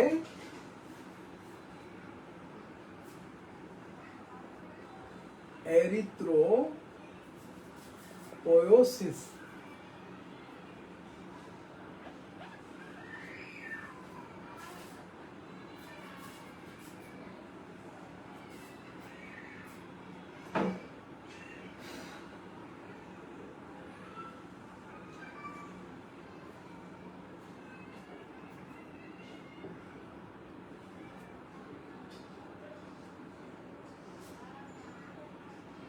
তাহলে এরিথ্রোপোয়েসিস, হ্যাঁ, এই প্রক্রিয়ার নাম হচ্ছে এরিথ্রোপোয়েসিস।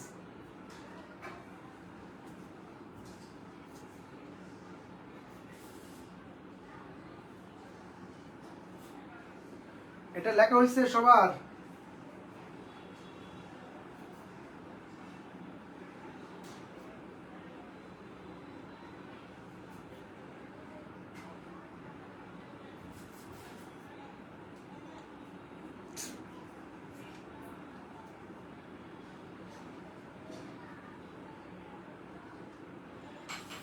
যত চাপ তত চ্যাপ্টা হবে, চাপ পড়লে এটা চ্যাপ্টা হবে। এন্ড দেন এই যে নিউক্লিয়াস দেখেন প্রথমে বড় ছিল, আস্তে আস্তে আস্তে আস্তে এই যে ছোট হয়ে গেছে। এরপরে একে আরো চাপ দিলে কি করবে, যেহেতু শক্তি সামর্থ্যে পারতেছে না, তখন এখান থেকে চলে যাবে। যেমন ধরেন আপনি বসে আছেন এক জায়গায়, ওই জায়গায় যদি আরেকজন এসে বসতে চায়, আপনি কি বসতে দিবেন? না, ওর যদি পাওয়ার বেশি হয় তাহলে আপনাকে ঠেলে ফেলায় দিবে। আর যখন চলে যাচ্ছেন তখন তো শক্তি সামর্থ্যে ওর সাথে পারবেন না, তখন কি করবেন? মনে মনে একটা বরদোয়া দিবেন না? তো তেমনই নিউক্লিয়াস যখন পতন হয়ে যায় প্লাজমাতে পড়ার সাথে সাথে, তখন নিউক্লিয়াস বলে যা তুই 120 দিনে মরে যাবি। এই যে নিউক্লিয়াস বলে গেল 120 দিনে মরে যাবি, তো এই কারণে 120 দিনে মরে যায়। ঠিক আছে, কেন তাহলে 120 দিন বয়স হলো এটা বুঝতে পারছি, তাই না? তার মানে নিউক্লিয়াস যে শক্তিটা তৈরি করে চলে যায়, এই শক্তিটা সর্বোচ্চ 120 দিন থাকে। আর এখানে অবাধ শোষণ প্রক্রিয়ায়, অবাধ শোষণ, একটু লেখেন, অবাধ শোষণ প্রক্রিয়ায় শক্তি তৈরি করে। তাহলে যদি বলে যে আরবিসি কোন প্রক্রিয়ায় শক্তি তৈরি করে, কোন প্রক্রিয়ায় শক্তি তৈরি করে, তাহলে কি হবে? অবাধ শোষণ প্রক্রিয়ায়। এখানে অক্সিজেনের প্রয়োজন হয় না, আর সবাধ শোষণে অক্সিজেনের প্রয়োজন হয়। ওকে, তো এখন তাহলে এরিথ্রোপোয়েসিসটা আমরা বুঝলাম কিভাবে আরবিসি থেকে নিউক্লিয়াসের পতন ঘটে বা বিলুপ্তি ঘটে। এরপর এই সত্যিকার অর্থে মানে আপনি কোনো জায়গায় এত ডিপ ভাবে পাবেন না ক্লাসটা, হ্যাঁ। এই জন্য যারা ক্লাস করতেছেন মনোযোগ দিয়ে করবেন এবং লেখার চেষ্টা করবেন প্রত্যেকটা সিঙ্গেল ওয়ার্ড। তো আপনাদেরকে যতগুলো লেখানো হয় বা যতগুলো বলা হয়, এখানে আমার সাবজেক্টটা কবির ভাই একদম আমার মতো করে নিতে বলেছেন, এই জন্য আমি চেষ্টা করি একটু বেশি নেওয়ার আপনাদের। তো ক্লাস একটা বেশি লাগলে সমস্যা নাই, কিন্তু আপনাদের ভালোভাবে জানতে হবে এবং এর ভিতরের সম্পূর্ণটাই আপনাদের জানা উচিত। আর যদি মনে করেন কোনো ফাঁক ফোকর রাখেন তাহলে ওই জায়গা থেকেই কোশ্চেন আসবে, কিন্তু আপনি পারবেন না। আর যে লেকচারটা আমি দিলাম ওই লেকচার আবার অন্য কোথাও যে পাবেন না, আপনি খুঁজে খুঁজে হয়রান হয়ে যাবেন, কোথাও পাবেন না, কোনো বই পুস্তকে নাই, মিলান দেখেন পাবেন না এখন। তাহলে এগুলো তথ্য খুঁজতে গেলে আপনার 20-30টা বই পড়ে ফেলতে হবে। তো আপনি স্টুডেন্ট লাইফে এতগুলো বই কিভাবে পড়বেন? এই ফাস্ট করে শেষ শেষ সব শেষ। এখন তো বিস্তারিত করতেছি, এখন আপনার না করলেও চলবে, সব শেষ। হিমোগ্লোবিন, তো এই হিমোগ্লোবিনে 2টা উপাদান আছে, ঠিক আছে? আমি ফাস্ট বললে আপনাদের সমস্যা, হিমো আর একটা হচ্ছে গ্লোবিন, হিমো আর গ্লোবিন।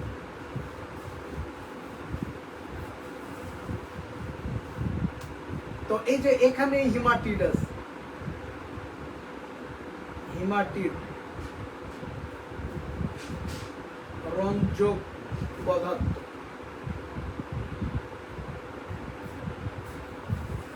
দেখতে কেমন? লাল, দেখতে লাল। এরপর গ্লোবিন, গ্লোবিনের মধ্যে আবার দুইটা উপাদান আছে, একটা হচ্ছে প্রোটিন, প্রোটিন 95 to 96%, আর একটা হচ্ছে আয়রন বা লৌহ, আয়রন বা লৌহ, এটা হচ্ছে 4%। তো এই হচ্ছে আমাদের হিমোগ্লোবিনের স্ট্রাকচার, যে একটা হিমোগ্লোবিনে কি কি থাকে। তাহলে প্রথমত দুইটা উপাদান থাকে, একটা হচ্ছে হিমাটিন, হিমো, আর এখানে গ্লোবিন। গ্লোবিন হচ্ছে প্রোটিন আর লৌহের সমন্বয়ে গঠিত। তাহলে সবচেয়ে বেশি কোনটা আছে, তাহলে কোনটা আছে, যদি বলে হিমোগ্লোবিনের প্রধান উপাদান কোনটি, তাহলে কি বলবেন, হিমোগ্লোবিনের প্রধান উপাদান হচ্ছে প্রোটিন 96%, আর লৌহ কত পার্সেন্ট, 4%। এখন আপনি একটা ডেফিনেশন বানায় ফেলতে পারেন যে হিমোগ্লোবিন কি। তাহলে আমরা লিখি এখান থেকে কিভাবে করা যায়, হিমোগ্লোবিন হলো লৌহ গঠিত আমিষ, লৌহ গঠিত আমিষ। তার মানে এখানে আমিষ আর লৌহ ছাড়া খুব একটা বেশি কিছু নেই। এটা হচ্ছে ডেফিনেশন আকারে আপনি বলে দিতে পারবেন। আর যদি হিমোগ্লোবিন সম্পর্কে বলতে বলে বা লিখতে বলে, রিটেনেও আপনি লিখতে পারবেন, ফুল মার্ক পেয়ে যাবেন এখানে। তো এখন আপনারা দেখেন প্রোটিন, প্রোটিন যদি শরীরে ঘাটতি পড়ে, প্রোটিনের পরিমাণ কমে গেছে। প্রোটিন একটা মানুষের, সুস্থ স্বাভাবিক মানুষের কতটুকু খাওয়া উচিত, আপনার যদি 80 কেজি বডি ওয়েট হয়, তাহলে আপনাকে 80 গ্রাম কি খেতে হবে, 80 গ্রাম প্রোটিন খেতে হবে পার ডে। তার মানে আপনার প্রতিদিন বডি ওয়েটের 1 গ্রাম করে, প্রতি কেজিতে 1 গ্রাম করে প্রোটিন খাওয়া উচিত। এখন যদি এর কম খান, তাহলে প্রোটিনের ঘাটতি দেখা দিবে, প্রোটিনের পরিমাণ কমে যাবে, তাহলে হিমোগ্লোবিনের গ্লোবিনটা তৈরি ব্যাহত হবে, পাশাপাশি হিমোগ্লোবিন কমে যাবে। আর হিমোগ্লোবিন কমে গেলে কি হয়, এটা তো জানে, মেয়েরা বিশেষ করে জানে, হিমোগ্লোবিন সব সময় কম থাকে অনেকের। কার কার কম থাকে একটু বললেন, ঠিক আছে।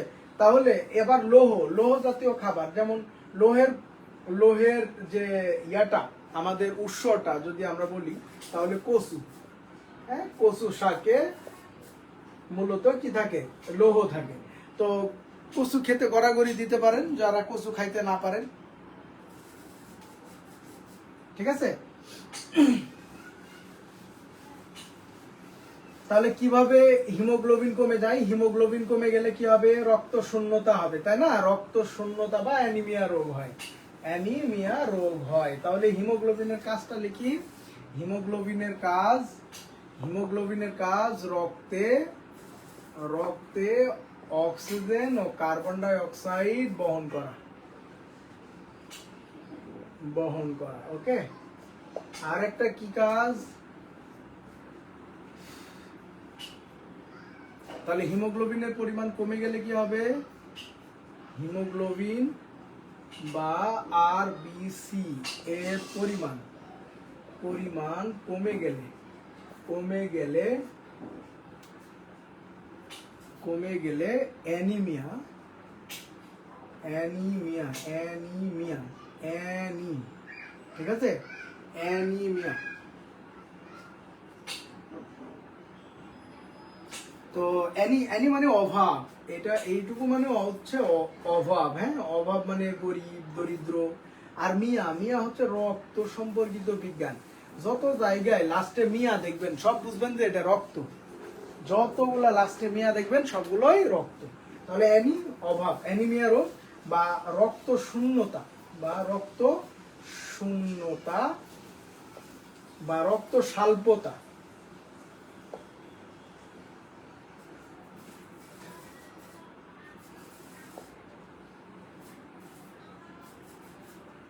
রোগ হয়, তাই না। এখন বলেন হিমোগ্লোবিনের পরিমাণ কমে গেলে এটা হচ্ছে, বা আরবিসির পরিমাণ কমে গেলে এটা হচ্ছে।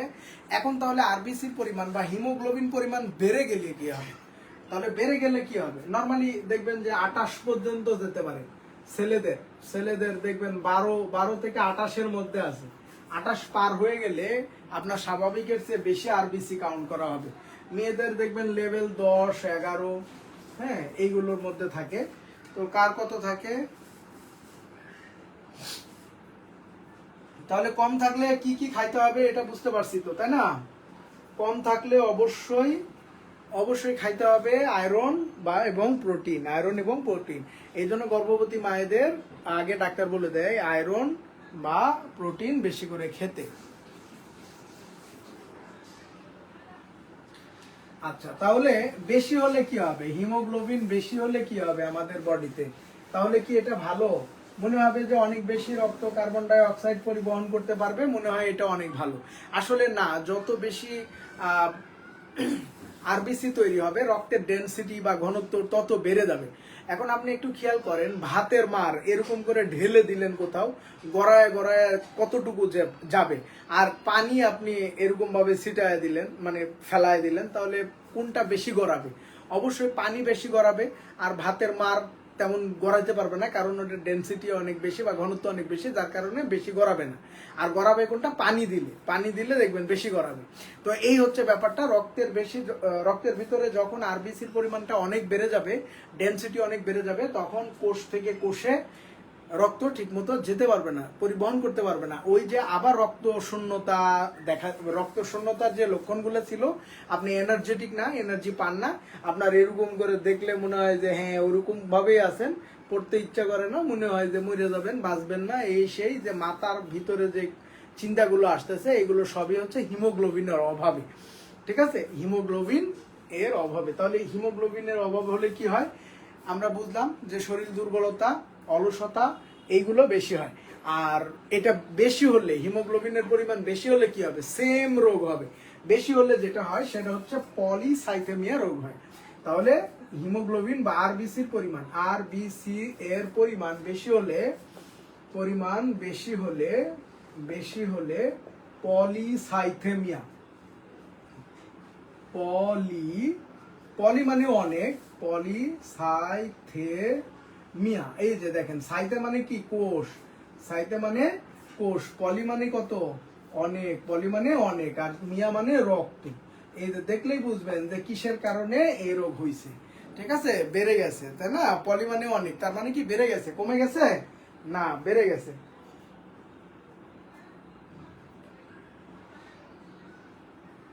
ঠিক আছে, সমস্যা নাই। আর পাঁচ মিনিটের মধ্যে শেষ করে ফেলবো। হ্যাঁ, একটু হোমওয়ার্ক দিয়ে দিলেই হয়।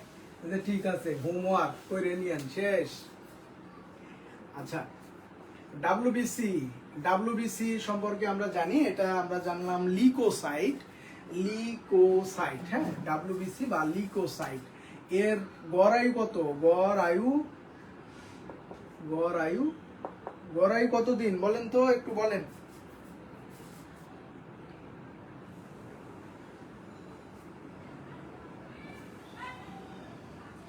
গড় আয়ু 1 থেকে 15 বা 20 দিন। হ্যাঁ, 15 বা 20 দিন। আর পরিমাণ কত? পরিমাণ হবে কত বলেন?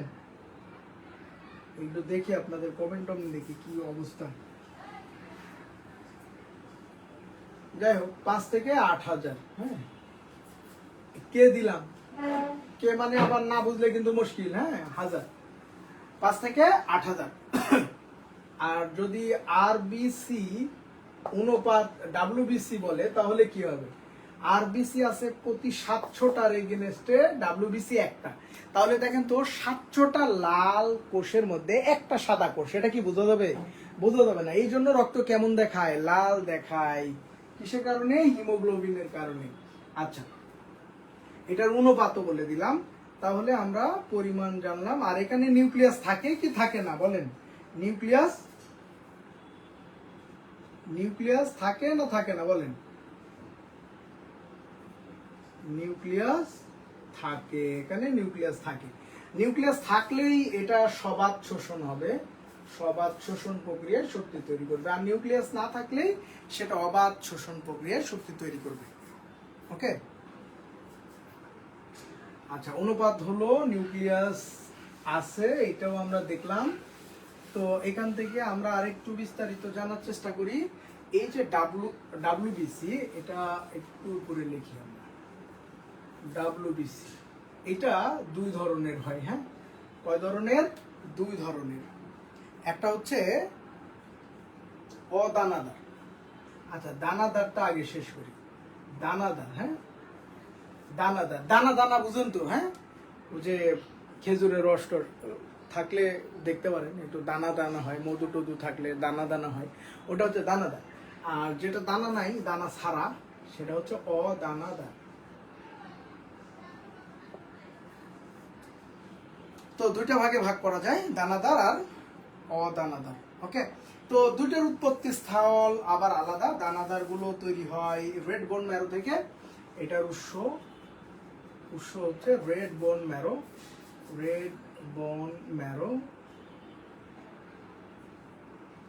ম্যারো থেকে। আর অদানাদারের উৎসটা কোথায়? অদানাদার হচ্ছে স্প্লিন, থাইমাস, লসিকা গ্রন্থি, এগুলো থেকে। তাহলে এখানে আমরা উৎস হিসাবে কি লিখতে পারি? স্প্লিন, থাইমাস,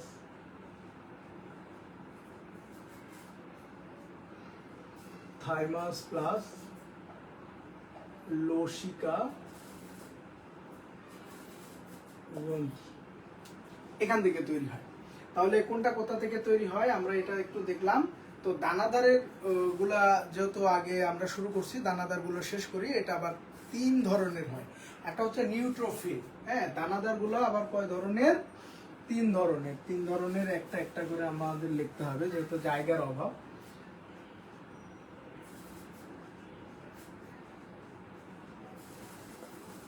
একটা হচ্ছে নিউট্রোফিল, হ্যাঁ, আর একটা কি হবে? বেজোফিল।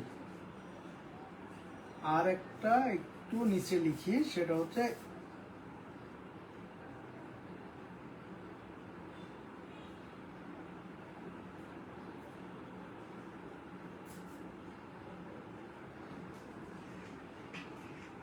ইসোনোফিল। হ্যাঁ, তো কার কোনটা কাজ, এটা কিন্তু পরীক্ষায় আসে। আমরা যদি নিউট্রোফিলের কাজ আগে দেখি, আমরা নিউট্রোফিল কি কাজ করে। তো এটার কাজ কেউ বলতে পারেন নিউট্রোফিল কি করে? প্যাগোসাইটোসিস প্রক্রিয়ায় জীবাণু ভক্ষণ করে। কি প্রক্রিয়ায়? প্যাগোসাইটোসিস প্রক্রিয়ায়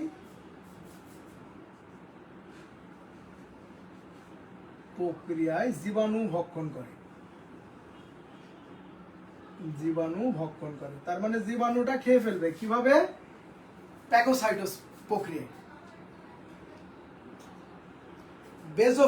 বেজোফিলটা গুরুত্বপূর্ণ, কারণ এটা হেপারিন তৈরি করে। আচ্ছা, কেউ বলতে পারবেন হেপারিনের কাজ কি? হেপারিন তৈরি। তাহলে এর কাজ হচ্ছে হেপারিন তৈরি করা। হেপারিন একটা অত্যাবশ্যকীয় একটা উপাদান। আমাদের দেখবেন যে রক্ত এমনি বাতাস লাগলে দেখবেন যে জমে যায়। গরু ছাগল জবাই করার পরে বা মুরগি জবাই করার পরে একটু পরে দেখবেন রক্তগুলো জমাট বেঁধে গেছে। আচ্ছা, বডির ভিতরে যদি জমাট বাঁধতো তাহলে কি আমরা বাঁচতাম? তো আমাদের এই যে হার্ট, লিভার, কিডনি যা আছে সবগুলো নষ্ট হয়ে যেত, মানে ব্লকেজ হয়ে, রক্ত ব্লকেজ হয়ে। তাহলে রক্ত যে শরীরের ভিতরে জমাট বাঁধতেছে না, এটা একমাত্র কারণ হচ্ছে হেপারিন। ঠিক আছে, তাহলে হেপারিনের কাজ হচ্ছে রক্ত জমাট বাঁধতে বাধা দাও। জমাট বাঁধতে বাধা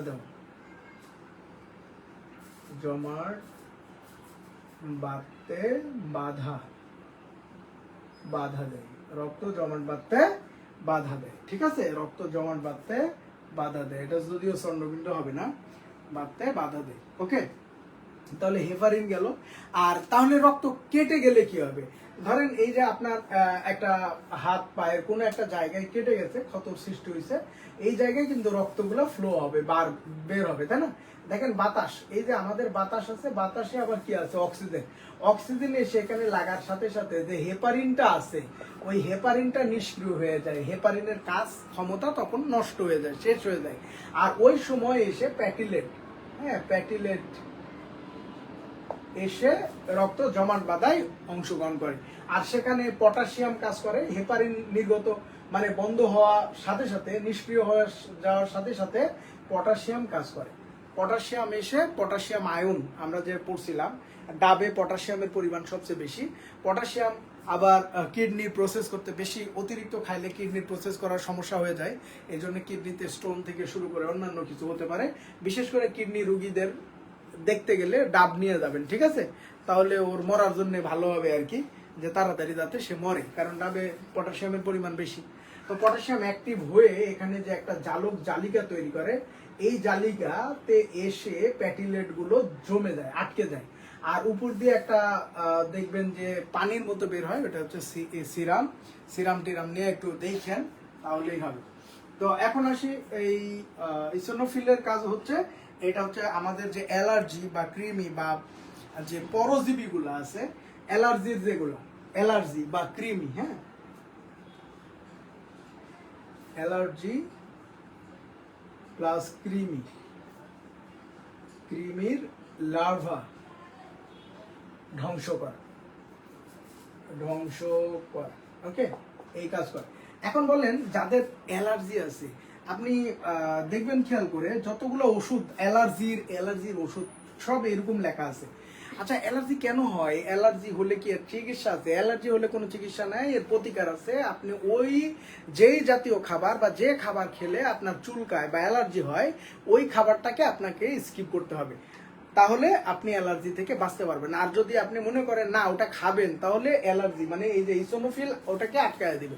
তো এখন মজার ব্যাপার হচ্ছে, আপনি ওষুধ খেলে কি হয়, যে গরুর মাংস খাইলে আপনার অ্যালার্জি হয়, আবার কি করে গরুর মাংস খায় সাথে ওষুধও খায়। তো আসলে ইসোনোফিল এই গরুর মাংসটাকে দেখলে সে ডেঞ্জার, বা আমাদের যে এই সবজি টবজি অনেক আছে, তারপর আরো মাছ আছে, যেমন চিংড়ি মাছ অনেকে অ্যালার্জি আছে, বা ইলিশ মাছে অ্যালার্জি আছে, অথবা আমাদের বেগুন খেলে অ্যালার্জি অনেকের হয়, ফুলের রেণুতে অ্যালার্জি হয়। তো এখন এই যে গরু বেগুন এগুলো শরীরে যখন ঢুকে, তখন এই ইসোনোফিল এটাকে ডেঞ্জার মনে করে, যে এটা বিপজ্জনক। আর বিপজ্জনক জিনিসকে কি করবে? বিপজ্জনক জিনিসের সাথে ফাইট করবে, আর ওই ফাইটের ফলে শরীরে চাকা চাকা হয়ে রক্ত জমাট বাঁধে, ঠিক আছে?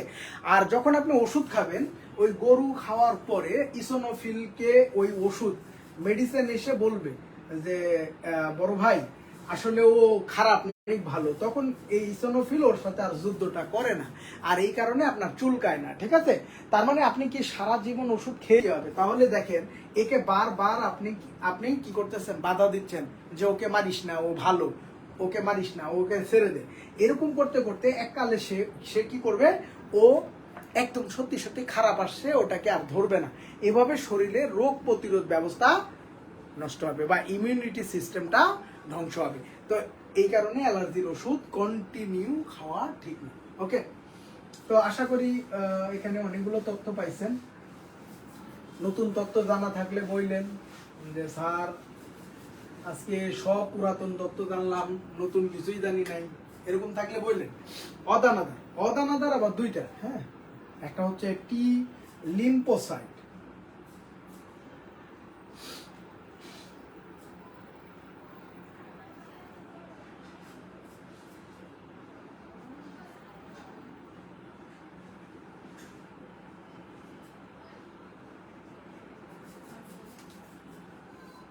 এই টিটা আসছে থাইমাস থেকে,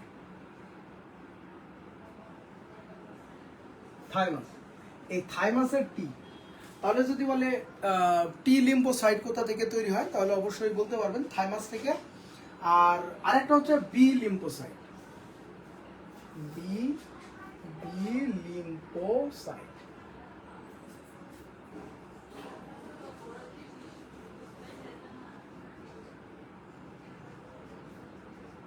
বি লিম্ফোসাইট, এই বি হচ্ছে বোন ম্যারো,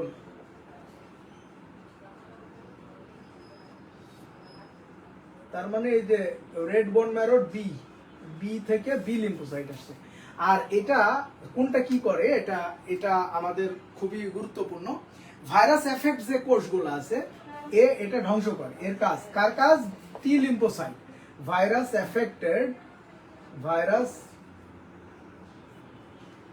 এফেক্টেড কোষ সেল কি করে দেওয়া?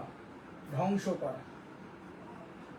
ধরেন একটা কোষের মধ্যে একটা ভাইরাস ঢুকে গেছে কোষের মধ্যে, বা কিছু কোষের মধ্যে ভাইরাস ঢুকে গেছে, ওই কোষ সহ ভাইরাসকে ধ্বংস করার কাজ হচ্ছে টি লিম্ফোসাইট করে। আর বি লিম্ফোসাইট যেটা করে সেটা হচ্ছে অ্যান্টিবডি তৈরি করে, অ্যান্টিবডি।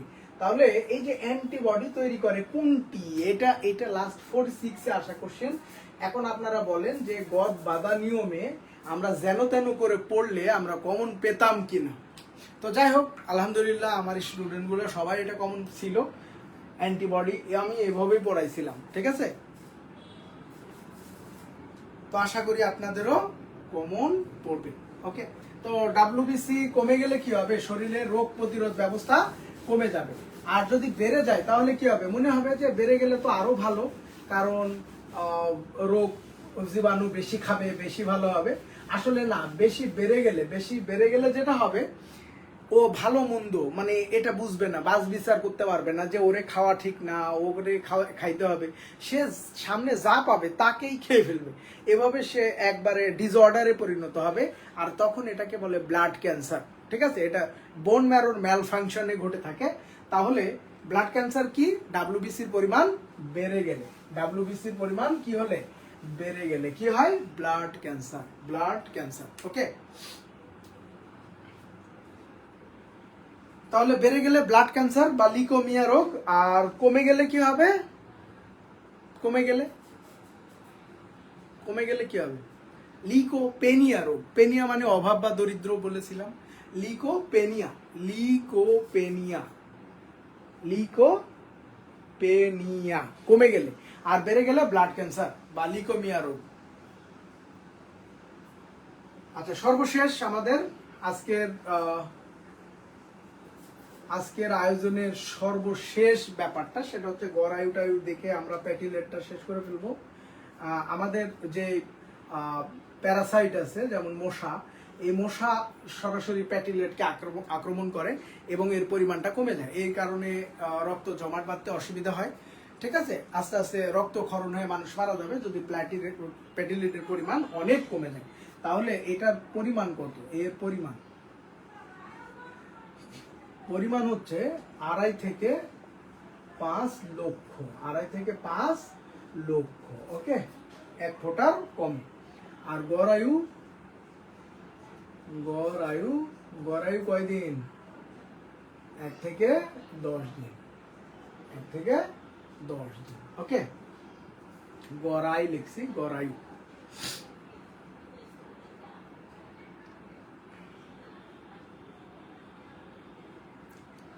তো নিউক্লিয়াস থাকে কি থাকে না, এটা একটু আমাদের মনে রাখতে হবে। এটাও নিউক্লিয়াস থাকে না, হিমোগ্লোবিন তো থাকে না, এটা আমরা জানি। এর কাজ কি বলেন তো, এর কাজ হচ্ছে রক্ত জমাট বাঁধতে সাহায্য করা। ওকে, যদি এটা কমে যায় তাহলে রক্তক্ষরণে মানুষ মারা যাবে। আর যদি বলে কোন ভিটামিন রক্ত জমাট বাঁধতে সাহায্য করে, ভিটামিন বললে ভিটামিন কে রক্ত জমাট বাঁধতে সাহায্য করে, রক্ত জমাট বাঁধতে ভিটামিন কে।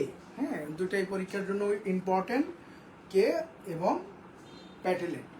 তাহলে মশা কামড়ালে আমাদের ডেঙ্গু বা ফাইলেরিয়া বা ম্যালেরিয়া হলে যেটা হবে সেটা হচ্ছে আমাদের প্যাটিলেটটা কমে যাবে, আস্তে আস্তে রক্তক্ষরণে রোগী মারা যাবে। ওকে, তো এই হচ্ছে আমাদের আজকের আয়োজন। আর এটার অভাবে কি হবে, তাহলে অভাবে যেটা হচ্ছে, অভাবে বলতে পারবেন অভাবে কি হয়,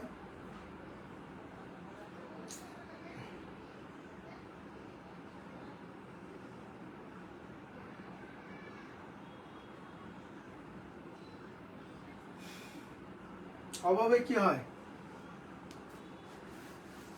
আচ্ছা, ওই পেনিয়া কথাটা মনে থাকলেই হবে। হ্যাঁ, এর অভাবে কি হয়,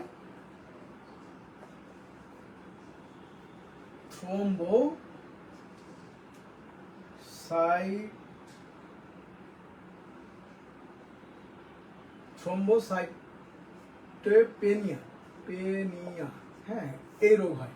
এই রোগ হলে ঠিকমতো রক্ত জমাট বাঁধবে না, হ্যাঁ, বোন ম্যারোর ম্যাল ফাংশনে হয়।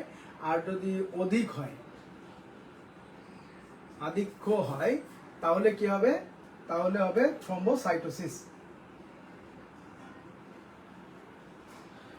থ্রম্বোসাইটোসিস।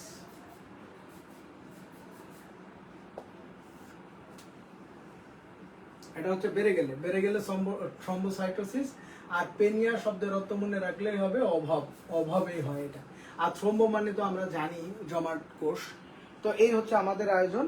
তো কার কেমন লাগলো বা কেমন এনজয় করছেন বা খারাপ লাগছে একটু কমেন্ট করে জানায় দেন। বন্ধু বান্ধবদেরও জানায় দিয়েন যে কি কি শিখলেন এবং কি কি শেখা উচিত।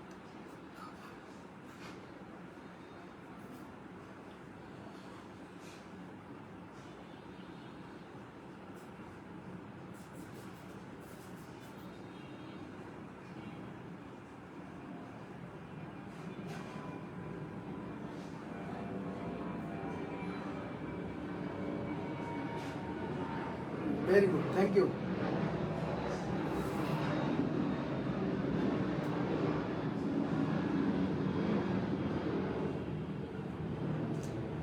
ঠিক আছে, সবাই ভালো থাকবেন। আল্লাহ হাফেজ। সবার জন্য শুভকামনা। শুভরাত্রি।